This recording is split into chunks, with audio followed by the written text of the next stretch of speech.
Cleopatra VII, Egypt's last queen, lover of empires, and master of the ultimate glow-up. But hold on to your scarabs because we've got fresh dirt. Literally.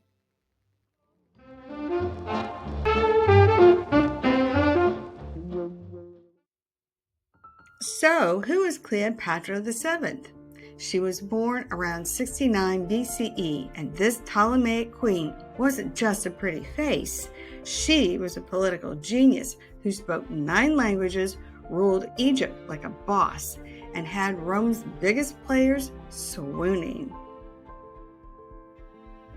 Hollywood version of Liz Taylor's Cleo seduces Julius Caesar, has his kid. He dies and leaves her vulnerable. But not long after, she allies herself with none other than Mark Antony, one of the top generals, and in no time sparking a steamy love triangle that makes The Bachelor look tame. Their romance? Epic. Their end? Tragic. History, via folks like Plutarch and Cassius Dio, tells us Cleopatra died in or around 30 BCE, supposedly by a snake bite after Octavian, Caesar's sneaky nephew, cornered her in Alexandria. An ass hidden in a fig basket was her dramatic exit, or so they say, and scholars today are side-eyeing that story. A cobra's venom is slow and messy, and Cleopatra was way too much of a fighter for that noise. Poison, murder, Octavian's PR spin. The plot thickens like the Nile mud. Theories abound about Cleopatra's true demise. Plutarch, writing over a century later, claims she used the ass bite, portraying it as a regal, self-determined act, fitting her dramatic persona. He suggests she chose this method to avoid the humiliation of Roman captivity, aligning with her image as a queen who controlled her fate. Yet Plutarch's account, steeped in Roman propaganda, may have been shaped to glorify her end and vilify Octavian's victory, casting her death as a noble, self-deleting rather than defeat. The speculation that Plutarch's account of Cleopatra's death is steeped in Roman propaganda stems from several factors. Writing over a century after Cleopatra's death, Plutarch relied on earlier sources, many of which were influenced by the political climate of Augustan Rome. Octavian, later Augustus, had orchestrated a propaganda campaign to vilify Cleopatra as a seductive, power-hungry foreigner who threatened Roman values, thereby justifying his war against her and Mark Antony. And by the time Plutarch wrote his Life of Antony, this narrative had become entrenched, and his depiction of Cleopatra's death reflects the elements of this Roman agenda. Modern scholars, however, are peeling back the layers. Some argue poison, perhaps a swift, discreet mix of toxins like opium and hemlock, better suits her calculated nature, avoiding the snake's unreliable venom, which can take hours to kill. Others propose murder, hinting at Octavian's forces might have silenced her to erase her influence, staging the snake bite as a convenient narrative. And not to be left out of the argument, modern psychologists analyzing Cleopatra's behavior suggest she was both a pragmatist and a dramatist, likely preferring control over her own fate. The idea of escaping to fight another day fits her pattern, yet her final act, whether self-deleting or forced, might reflect a realization that her options were exhausted. Yet some scholars propose that she staged her own self-deleting to protect her children or legacy, consistent with a fighting cunning. Without definitive evidence, the personality leans toward a blend of defiance and calculated retreat, making the escape theory plausible but unproven. Shifting from the mystery of her possible demise, Cleo's tomb has remained missing for millennia. And over time, earthquakes and tidal waves and other natural forces have caused Alexander's harbor to engulf half the city, leaving her grave a mystery. Well, until now. Fast forward to 2025, and archaeologists are losing their sandals over a blockbuster find. Just outside Alexandria, near the Temple of Toposiris Magna, a team led by Kathleen Martinez unearthed a tunnel carved into the rock, and it was stuffed with Ptolemaic goodies, coins with Cleo's face, statues of her rocking that iconic side bun, and sealed chamber they're calling the tomb. Divers in Alexander's harbor also pulled up sunken palaces chunks, hinting her final hideout might be nearby. Is this it? Did we finally find our VIP afterlife lounge? The world's buzzing, but the chambers are still locked tight, and nobody's peeked inside yet.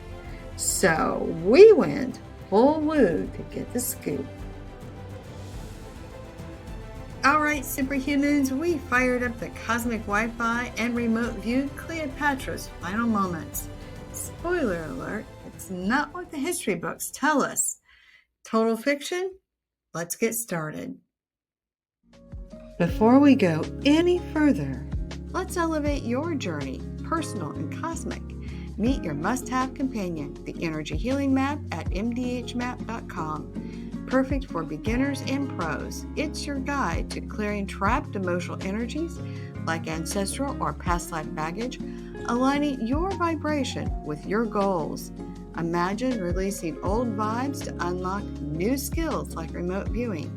With a clear energy field, you'll tap into the unseen.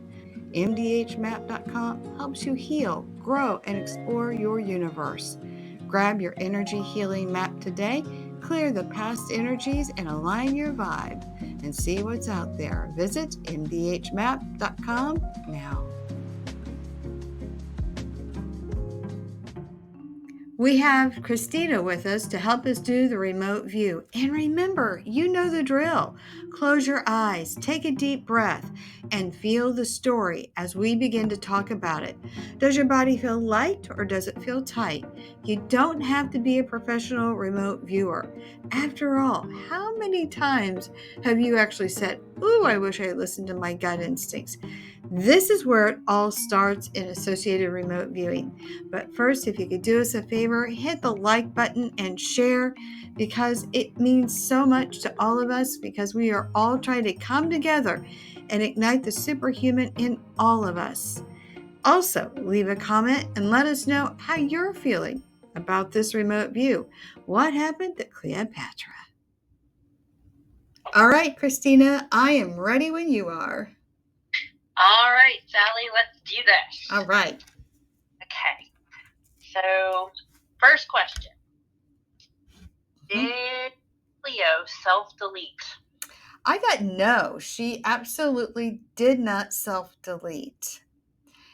I got that too. I mean, come on.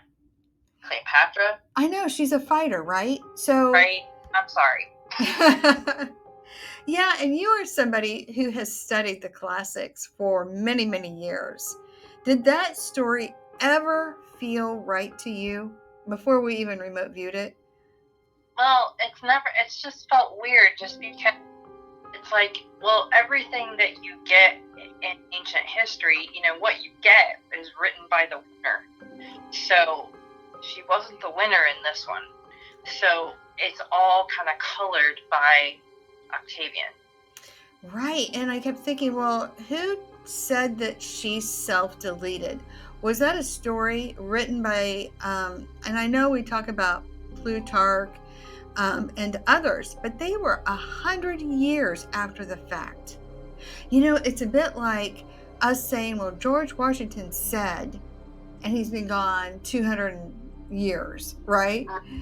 Right. How do we know what he said? All we've got is like, somebody said he said this, unless it was written down and then, it was lost. Who knows? Well, there are some poems that I've taught that by the poet Horace that talk about the Battle of Actium, and he does bring up the whole snake thing. So how did the story get started?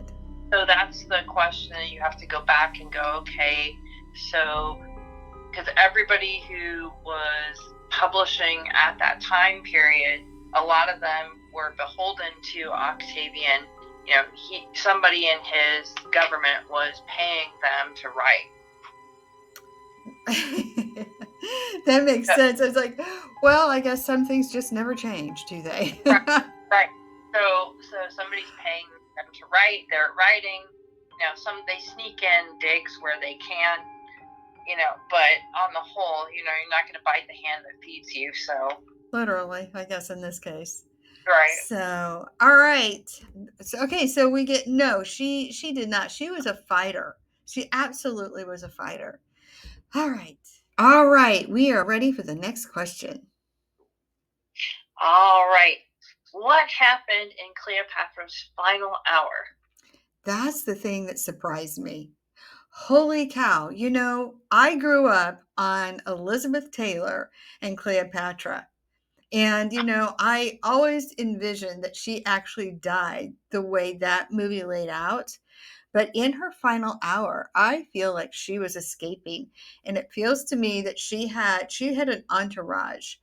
But it also feels that the Romans, somebody like the Roman contingent soldiers came up and they stopped them. They discovered them. They stopped them. There was a kerfuffle, a fight that ensued. And what was so interesting to me is that I feel like she felt she could fight. Like she physically got into the fight because I feel like it was overwhelming force. And it feels to me she was struck down and she died. The thing of it is, I asked, well, what happened to the person who ended up killing her? Because it felt so, it was there, they were there to seize them, but she was going to have none of that. And it feels like her and her contention fought back. And the guy that ended up killing her, I feel like was executed by Octavian because the goal was not to have her harmed. And also, the thing that came through that was so interesting, I always thought Octavian was going to take her through the city and say, look what I've got, you know, through Rome, like the actual city of Rome, not the Empire of Rome, but probably along the way, maybe just look what I have. But what was weird is that did not come through. That was not what was going to happen. He wanted her to be in place, but he wanted her to be his puppet. He knew that if she died, there was going to be, the population was not going to accept it easily. He felt that population was going to give a lot more resistance. I came in. But I had to go through Octavian's point of view in order to get that. Interesting. He did not want her dead. And when he found out who killed her, he had that person executed. That came in so strong, Christina, that I thought, holy cow, there'd be no way. Because I know how many years you've studied the classics. I'm like, I don't know that she's even going to believe me, but it's what I got. And, you know, we've been working on this project for several days now, and consistently, it always shows me the same thing. Yeah, well, but see, here's the thing. Everything we know about what happened is what Octavian wanted us to know. That's all we know. We don't have any other outside sources that I'm aware of that tell us, you know, okay, you know, after the Battle of Actium, no more Mark Antony, no more Cleopatra, what actually happened, what went down. There's no other side of it. So this is the only way we can get some ideas. Now, wouldn't it be fabulous if we had something to back it up concretely?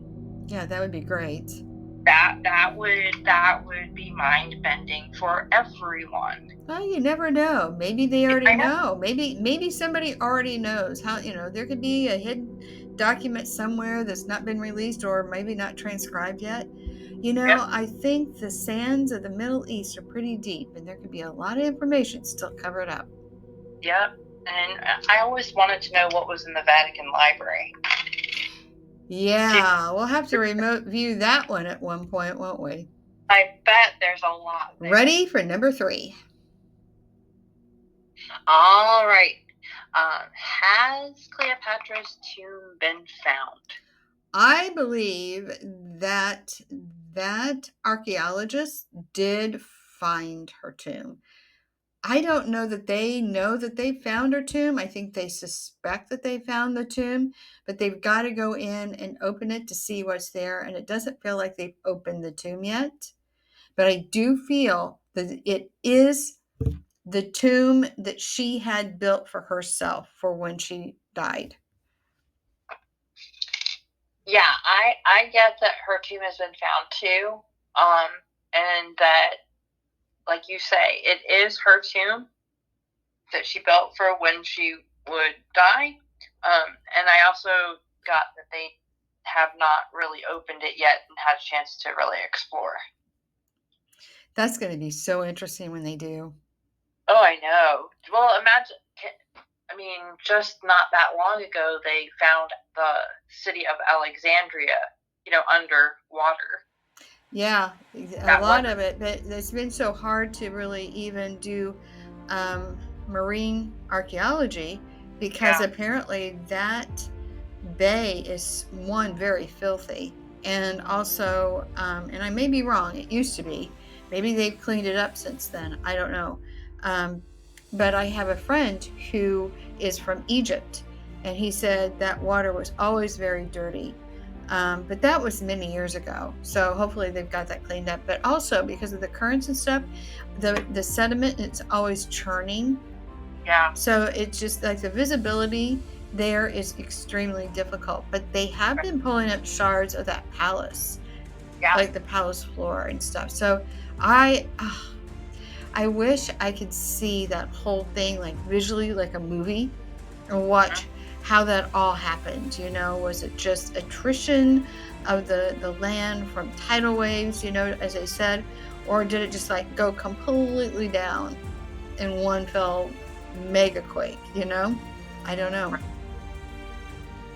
But wasn't that one of the 7 wonders at the lighthouse? Yeah, the Pharos Lighthouse was one of the 7 wonders of the ancient world, yeah. And then all of it came down except for the base, and they made kind of a fort out of that base that's still being used to this day, probably as a tourist site. Yeah. Yeah, that's being used. All right, so we have wrapped up question number 3. Yep. All right, ready for question number 4. All right, Sally, is Cleopatra still in her tomb? And if not, where is she? I feel like she's not in her tomb. I don't know that if there is a body there, it's not her. And I can't really tell if there is a body there or if there's not a body there, or if there was a body there and it got moved. But I feel like she is not in the tomb. If not, where? She's in the Valley of the Kings.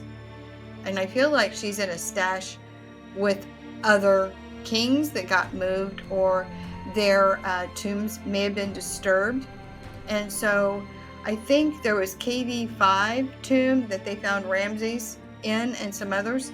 And also I think they found some of the 18th dynasty mummies in another cache. So I feel like it's similar to that because of all the grave robbers. They would try to secure these graves with all their stuff, but in her particular case, she didn't have anything to be buried with.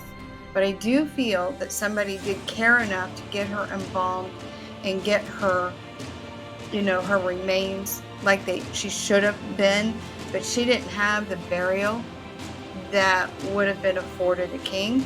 But I feel like they did deposit her in the Valley of the Kings, because that's what she was in their mind. Yeah, I agree that, you know, she is not in her tomb. I also got that she was in the Valley of the Kings too. Very cool. Very cool. All right. Ready for the next question? All right. So, is there anyone buried in Cleopatra's tomb? This is the weird thing. I got yes, and I got no, and then I got no. I was back and forth on it. So I don't know if maybe she was buried there and they moved her, or if somebody else got buried in there and they moved that person. That's the great area for me. I don't know if there is anyone buried there, because of, it feels like it was used and then not used. I don't know. I'm just gonna. What did you get? Yeah, I had trouble with this question too. I got no, then yes, then no. You know, Wild. so it's just not clear. I can't wait for them to open this tomb. Right? That will be fascinating. Oh, I know. If we could just go to Egypt when it happens, that'd be so cool to be there. All right. Well, let's go on to Mark Antony. I am ready for Mark Antony. All right. What happened to Mark Antony? You know, that really surprised me because, you know, I took Latin many years ago. I went to Rome. I loved Cleopatra with Richard Burton and Elizabeth Taylor. And so I just assumed, you know, he died. And then, you know, all these other great stories sort of sprung out of that. You know, West Side Story and Romeo and Juliet. You know, it's that kind of a tragedy. What I got was he got away. He left. I don't know when he left, but it feels like toward the end he left. And did she know that he died? And I didn't even get an answer with that. That's kind of like, is she in her tomb? Is she not in her tomb? That did not hit. I don't know if she knew he died or didn't know where it was, but I do feel he got away. And it feels like he was able to slip out. He ended up in Crete. And I feel like he had a generic face, like anybody could have his face. And I feel like he just changed his name. You know, there was no GPS tracking in those days, you know, no photographs. And, you know, and he just had a different story that he told about where he came from. I don't feel like Octavian ever knew. I think Octavian assumed he died. And I almost feel like he filtered that message out, just to let him know I just died. Okay. All right. So what did you get? So I got that Mark Antony escaped too, which totally blew my mind. Just completely. Like, yeah. And then when you were talking about Crete and him being in Crete, you know, what I know of Mark Antony, he was quite the, he had an affinity for, you know, Greece. And so he loved being there. So that... Oh, wow. I didn't even know that when I remote viewed it. Yeah, that totally, like, makes sense to me that would be someplace he would go and be. So, like, yeah. Yeah, and it feels like he married again. He married, and he had, I feel like, several children. I think there are probably descendants today from this man. I really feel that way. And I also feel like Octavian never knew. Like I said earlier, that Mark Antony had kind of an inner circle, and they just sort of just tell him I died. I want, you know, no more of this. I don't want any accolades. I feel like he just wanted to get the hell away and just live a quiet life by that point. I think he was just over it by that point. That's fascinating. The fact that he survived shocked me. It did Right. not fit in my wheelhouse of what I expected. Oh, me either. Like that, like totally blew my mind. Yeah, because you studied the classics for years. I mean, Yeah. holy cow. That probably had it. I bet that set you back. Well, it did. It just made my brain go, say what? Like, wait, what? What are we, really? Oh, okay. Right? Yeah. All right. Well, that's all we've got for Cleopatra and Mark Antony. Craving more cosmic conspiracies? Tune in next time as we remote view the Shroud of Turin, holy relic or medieval masterpiece. Get ready for a sizzling dive into divine mysteries that will leave you questioning everything. Subscribe so you don't miss the woo. Thanks for watching.